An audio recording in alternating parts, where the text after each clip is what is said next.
এক সময়ের কথা, শানুপন্থ কোনো কাজে শহর গিয়েছিল। শহর থেকে ফেরত আসার সময় সন্ধ্যা হয়ে গেছিল, সূর্য ডুবে গেছিল। তখনই শানুপন্থ রাস্তাতে কিছু উজ্জ্বল দেখতে পায়। আরে, এ কি পড়ে আছে? এ তো খুব চমকাচ্ছে। আরে, এটা তো চিরুনি, কিন্তু এটা এত চমকাচ্ছে কেন? শানুপন্থ ভাবনায় পড়ে গেল। তারপর সাহস করে চিরুনিকে উঠিয়ে নিল। আরে বাহ সানু, তোর তো লটারি লেগে গেল। এ তো সোনার চিরুনি। বাহ বাহ, লটারি লেগে গেল।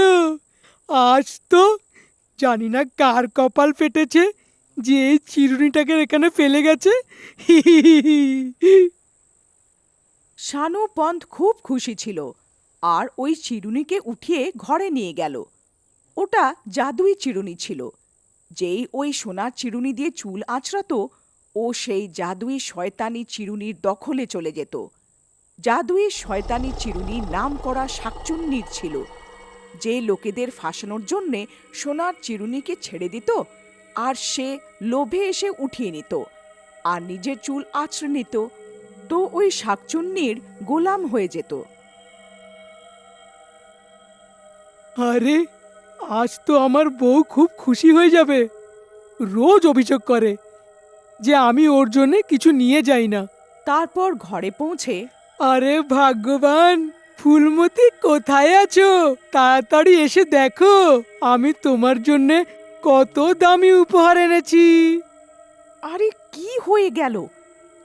কেন গলা ছিঁড়ছ? কোন তীর মেরে এসেছো আজ?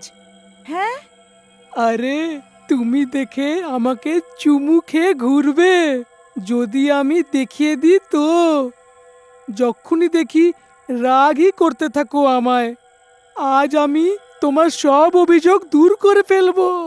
ফুলমতি আবার সোনুর কাছে যায়। এসো, আমার কাছে তো এসো একটু, তারপরে দেব তোমার উপহার।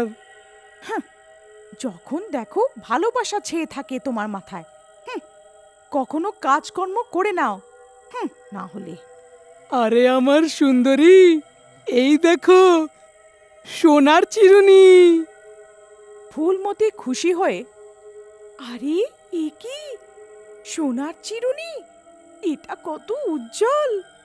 তারপর ফুলমতি চমকে যায়। সত্যি সত্যি বলো, কোথাও কোনো বিপদ ডেকে আসনি তো? আরে সোনা মোনা, কখনো তো আমার ওপরে বিশ্বাস রাখো।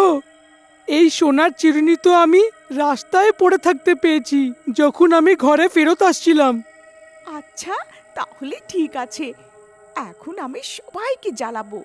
নিজের সোনার চিরুনি দিয়ে চুল আঁচড়ে গ্রামের সব বউ জ্বলবে আমার থেকে, দেখবে তুমি।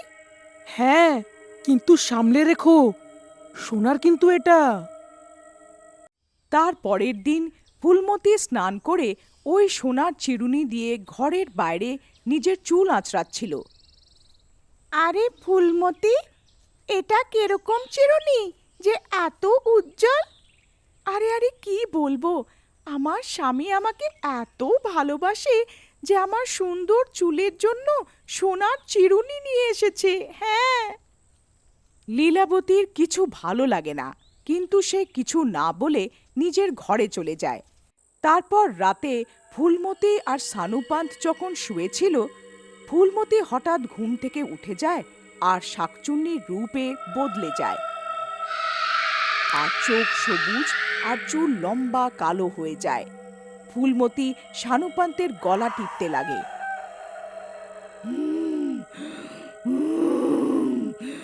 আমার শিকার ছাড়ব না। সোনুপান্তের দম আটকাতে লাগে আর ওর ঘুম ভেঙে যায়। কিন্তু ও যেই ফুলমতিকে ওর গলা টিপতে দেখে, ওর চোখ ছানা বড়া হয়ে যায়। আরে সোনা মোনা, এ কি করছো? ছাড়ো আমাকে। আমাকে মেরে নিজেকে বিধবা বানাবে নাকি?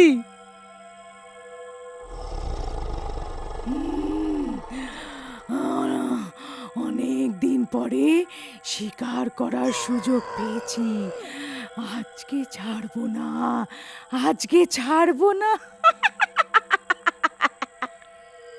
সানুপান্ত বুঝতে পারে না যে কি চলছে। সানুপান্ত নিজেকে ছাড়ানোর জন্যে চেষ্টা করে। আরে ছাড়ো ভাগ্যবান, মেরেই ফেলবে নাকি? এ কেরম ভালোবাসা? ভালোবাসা? ভালোবাসাই তো ছড়াচ্ছি আমি।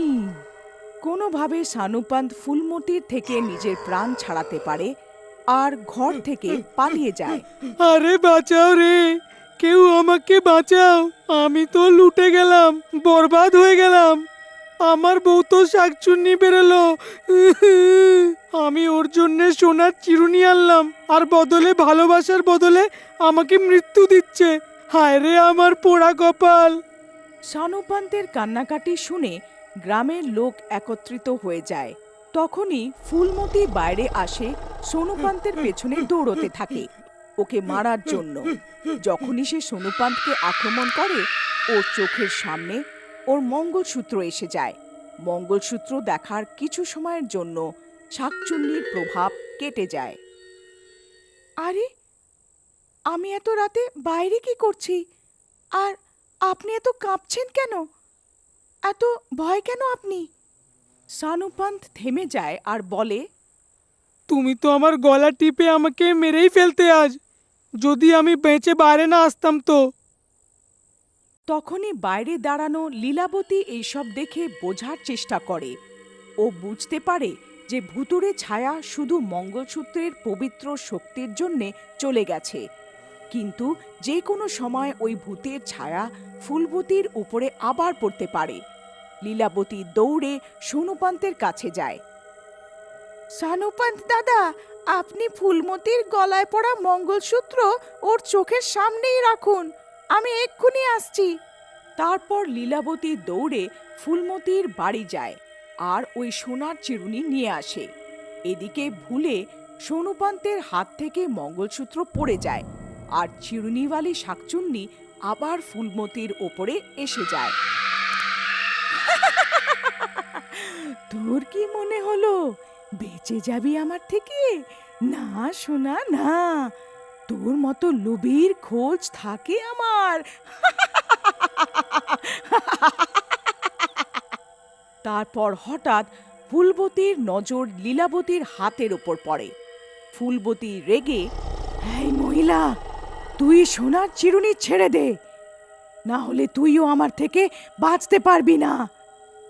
বাঁচতে চাস তো আমার সোনার চিরুনি থেকে দূরে থাক। ফুলবতীর ভয়ানক রূপ দেখে সব গ্রামের লোকের হাত পা কাঁপতে শুরু করে। এই শাকচুন্নি, তুই কেন ওর পেছনে পড়ে আছিস? কি চাস তুই? ফুলবতীর শরীর ছেড়ে দে। এখন তুই আমাকে বলবি যে আমি কি করি? তোর এত সাহস যে এই মানুষ সোনার চিরুনি দেখে লোভে পড়ে গিয়ে সেটাকে উঠিয়ে ঘরে নিয়ে এসেছে। এখন ওর বউ আমার দাসী হয়ে গেছে। আরে শাকচুন্নি বোন, তোমার চিরুনি ফেরত নিয়ে নাও, কিন্তু আমার বউকে ছেড়ে দাও। আমি তোমাকে কথা দিচ্ছি, আজকের পর কোনোদিনও লোভ করব না।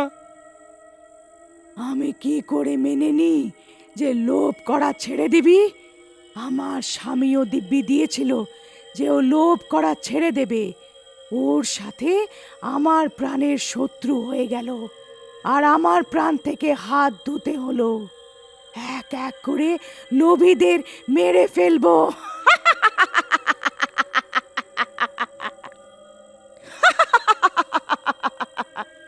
খুবই দুঃখের কথা, আমি তোমাকে কথা দিচ্ছি কোনোদিনও আর লোভ করব না, আর বাকি সবাইকেও তোমার এই কথাটা পৌঁছে দেবো। তারপর সব গ্রামের লোকেরা মিলে শাকচুন্নির গুলাম ফুলবতীর থেকে ক্ষমা চায় আর দিব্যি দেয়। আরে তুমি তোমার চিরুনি নিয়ে নাও আর ফুলমতির শরীর ছেড়ে চলে যাও। সোনুপান তার গ্রামের লোকেদের কথায় সত্য দেখে ওই শাকচুন্নি নিজের চিরুনি নিয়ে নেয়।